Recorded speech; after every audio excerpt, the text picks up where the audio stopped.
क्या इंसान अमर हो सकता है? क्या विज्ञान ने ऐसा कोई तरीका खोज लिया है जिससे हम मौत को मात दे सकें?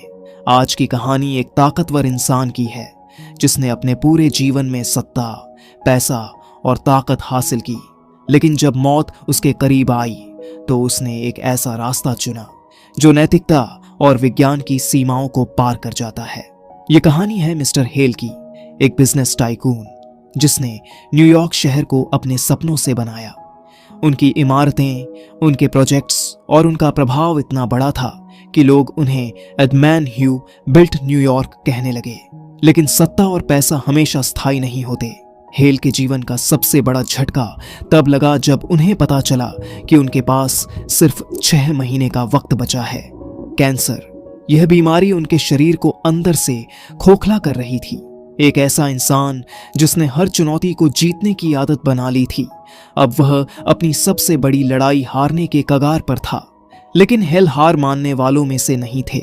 तभी उन्हें एक गुप्त वैज्ञानिक संस्था के बारे में पता चला जो एक रहस्यमयी तकनीक पर काम कर रही थी, शेडिंग। यह कोई साधारण इलाज नहीं था, यह एक नई क्रांतिकारी प्रक्रिया थी जिसमें किसी इंसान का दिमाग और चेतना एक नए परिपूर्ण शरीर में ट्रांसफर कर दी जाती थी। सोचिए, एक नया शरीर जो पूरी तरह से जेनेटिकली इंजीनियर किया गया हो।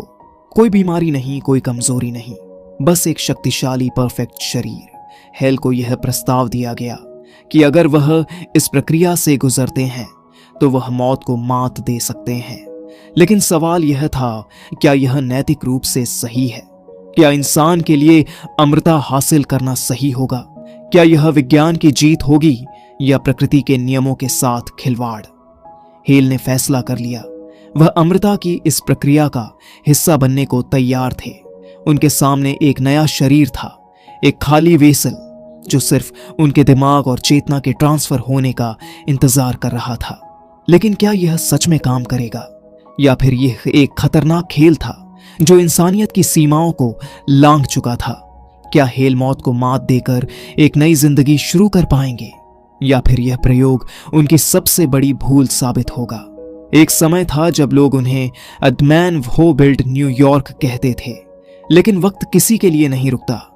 अब उनकी तबीयत खराब है, डॉक्टरों ने कह दिया है।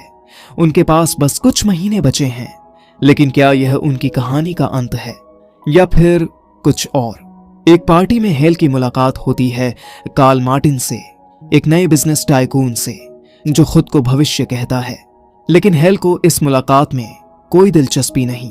असली खेल तो कहीं और चल रहा है। हेल को पता चलता है कि उनके पास अब बहुत कम समय बचा है। उनका कैंसर लिवर और फेफड़ों तक फैल चुका है, लेकिन फिर भी वह अपने अतीत से एक जरूरी अधूरा काम पूरा करना चाहते हैं। यही समय है जब उनकी बेटी क्लेयर लौटती है। सालों से दोनों के बीच दूरियां थीं, लेकिन क्लेयर अपने पिता को ढूंढते हुए चली आती है। लेकिन हेल को अब भी यह एहसास नहीं होता कि यह शायद उनकी आखिरी मुलाकात हो सकती है। लेकिन इसी बीच एक नई पेशकश सामने आती है, एक गुप्त लैब, एक रहस्यमयी वैज्ञानिक और एक तकनीक जो इंसान को नया शरीर देने का दावा करती है। इसे कहते हैं शेडिंग। जी हां, एक ऐसी प्रक्रिया जिसमें पुराना शरीर छोड़कर इंसान एक नए परफेक्ट शरीर में जा सकता है। लेकिन क्या यह वाकई संभव है, और अगर हां तो इसकी कीमत क्या होगी? मिस्टर हेल को यह मौका दिया जाता है अपनी पुरानी जिंदगी छोड़ने का, एक नए शरीर में जाने का। लेकिन शर्त यह है, इस प्रक्रिया के बाद वो अपनी पुरानी जिंदगी से कभी भी नहीं जुड़ सकते। किसी अपने को देखा, बस चुपचाप आगे बढ़ जाओ। कोई पुरानी याद आई, भूल जाओ। उनकी मौत दुनिया के सामने होगी, लेकिन असल में क्या वो फिर से जी पाएंगे? अब सवाल ये, एक पल सब कुछ सामान्य लगता है, लेकिन अगले ही पल दमन को सांस लेने में तकलीफ होने लगती है, घबराहट बढ़ती है। तुम्हारे पास अपना एपीपेन है, कोई चिंतित आवाज चिल्लाती है, लेकिन बहुत देर हो चुकी है। दमन गिर पड़ता है, अंधेरा छा जाता है, प्रक्रिया शुरू होती है। हेड की आंखें खुलती हैं, न किसी अस्पताल में बल्कि एक अंधेरे लैब में। उनके सामने एक डॉक्टर झुका हुआ है। अच्छी खबर यह है कि तुम एनाफाइलेक्टिक शॉक में नहीं हो, डॉक्टर उन्हें बताता है। बुरी खबर, तुम्हारा शरीर 20 मिनट में मृत घोषित किया जाना चाहिए। समय नहीं है सोचने का। प्रक्रिया शुरू होती है। मुंह खोलो, डॉक्टर आदेश देता है। क्या तुम्हारे सारे मेटल फीलिंग्स हटा दिए गए हैं? फिर बिना किसी चेतावनी के एक सिरिंज उनकी गर्दन पर लगाई जाती है। ये क्या है? हेड घबराकर पूछते हैं। कुछ ऐसा जो तुम्हारा दिल रोक देगा। एक नई जिंदगी। हेड अचानक जाग उठते हैं, लेकिन अब वह अपने पुराने शरीर में नहीं है। यह एक नया शरीर है, युवा, ताकतवर, लेकिन पूरी तरह अजनबी। वे शीशे में देखते हैं। यह वो व्यक्ति नहीं है जिसे उन्होंने दशकों तक जाना था। मृत्यु के कुछ साइड इफेक्ट होते हैं, डॉक्टर हल्की मुस्कान के साथ कहता है। कुछ दिन लगेंगे, लेकिन सब सामान्य हो जाएगा। लेकिन हेड के लिए कुछ भी सामान्य नहीं है। उन्हें नई जिंदगी मिली है, लेकिन किस कीमत पर? नई पहचान, नई परेशानी। दिन बीतते जाते हैं, लेकिन कुछ ठीक महसूस नहीं होता। हल्के मतिभ्रम होने लगते हैं। असामान्य बेचैनी बनी रहती है। डॉक्टर समझाता है, तुम्हारा दिमाग नए न्यूरल स्ट्रक्चर के साथ सामंजस्य बैठाने की कोशिश कर रहा है। शेडिंग के बाद ऐसा सामान्य होता है। कभी कभी मतिभ्रम, मिचली, सिरदर्द। बट चिंता मत करो, कुछ घातक नहीं है। लेकिन हेड संतुष्ट नहीं है। हर परछाई, हर हरकत अजीब लगती है। वे अपनी नई पहचान खुद को याद दिलाने की कोशिश करते हैं। मेरा नाम एडवर्ड किडनर है। वे दोहराते हैं। जन्म 20 सितंबर 1980, फिनिक्स, एरिजोना। मेरे माता पिता और बहन का कार दुर्घटना में निधन हो गया। मेरे चाचा ने मुझे पाला। मैंने कंप्यूटर साइंस की पढ़ाई की। वे इसे बार बार दोहराते हैं, लेकिन ये यादें असली नहीं लगती, क्योंकि ये असली हैं ही नहीं। नई जिंदगी, नया मिशन। हेड, या कहें एडवर्ड, को वह सब कुछ दिया गया है जिसकी उसे जरूरत है। एक नया घर, एक कार, एक नया बैंक अकाउंट। लेकिन कुछ गड़बड़ लग रही है। हो सकता है कि उसने मौत को धोखा दे दिया हो, लेकिन क्या उसने खुद को भी खो दिया है? वह इंसान कौन था जो पहले इस शरीर में रहता था? और सबसे जरूरी सवाल, अगर यह उसके साथ हुआ है, तो और कितने लोग इस प्रक्रिया से गुजर चुके हैं? राज गहराता है। एडवर्ड अपनी नई दुनिया में कदम रखता है, लेकिन सवाल और गहराते जाते हैं। शेडिंग के पीछे के लोग जिन्होंने उसे दूसरा मौका दिया, आखिर वे क्या चाहते हैं? और इसी के साथ कहानी और रोमांचक हो जाती है। एडवर्ड के लिए आगे क्या रहस्य छिपे हैं? क्या वह सच जान पाएगा इससे पहले कि बहुत देर हो जाए? जानने के लिए जुड़े रहिए इस रोमांचक सफर के साथ। एडवर्ड किडनर, जो कभी मिस्टर हेड थे, अब एक नई जिंदगी में कदम रख चुके हैं। उनके पास सब कुछ है, एक नया घर, एक कार और एक नई पहचान। लेकिन यह पहचान असली नहीं लगती। तुम्हें दवाइयां नियमित रूप से लेनी होंगी, डॉक्टर समझाता है। ये दिमाग को समायोजित करने में मदद करेंगी। लेकिन एडवर्ड कुछ और महसूस कर रहे थे। एक अनजान चेहरा, एक छोटी बच्ची, एक बीती जिंदगी की झलकियां। ये सब मतिभ्रम है, डॉक्टर उन्हें यकीन दिलाता है। बस यादों का भ्रम, एक अनजान कनेक्शन। एक दिन एडवर्ड एक कैफे में मिलते हैं एंटन से, एक दोस्ताना लेकिन रहस्यमयी आदमी। बातचीत हल्की होती है, लेकिन कुछ असहज करने वाला है। तुम यहां नए हो, एड? हाँ, हाल ही में शिफ्ट हुआ। अच्छा। परिवार? नहीं, कोई नहीं। लेकिन क्या सच में? या कोई छुपा हुआ अतीत एडवर्ड की यादों में अब भी मौजूद था? रात के अंधेरे में एडवर्ड को फिर से मतिभ्रम होते हैं। एक छोटी लड़की, बीमार, मदद के लिए पुकारती हुई।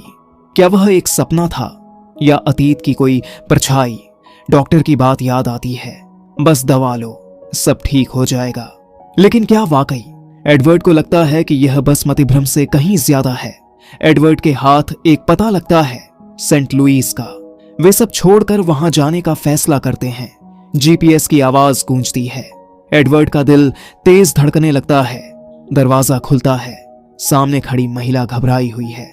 यह असंभव है, तुम मर चुके थे। सच का सामना एडवर्ड समझने की कोशिश करते हैं। तुम्हें किसने बताया कि मैं मर चुका हूं? उन्होंने कहा कि तुम्हारा शरीर लैब में बनाया गया था। सच्चाई धीरे धीरे खुल रही थी। कौन था असली एडवर्ड? और इस पूरी योजना के पीछे कौन था?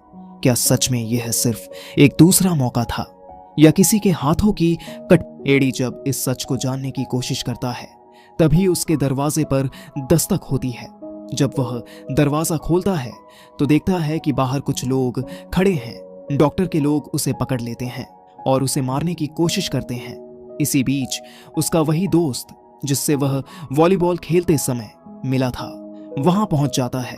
एडी लड़ता है लेकिन धीरे धीरे सभी दुश्मनों को मार देता है और वहां से भाग निकलता है। अब एडी उस औरत और बच्ची को खोजता है जिनकी यादें उसे सताती हैं। उसी दौरान हमें पता चलता है कि एडी की हेलुसिनेशन की असली वजह उसकी दवाइयां थीं जो उसने पिछली लड़ाई के दौरान गिरा दी थीं। लेकिन तभी उसे एक वीडियो दिखाई देती है जिसमें वही डॉक्टर अपने टीचर के साथ नजर आता है। ये देखकर एडी बेहोश होकर गिर जाता है। जब एडी को होश आता है तो उसकी पत्नी उसके पास होती है और उससे पूछती है, आखिर तुम्हारी प्रॉब्लम क्या है? अब एडी अगले दिन डॉक्टर के टीचर की पत्नी से मिलने का फैसला करता है। जब वह वहां पहुंचता है तो कहानी का सबसे बड़ा राज खुलता है।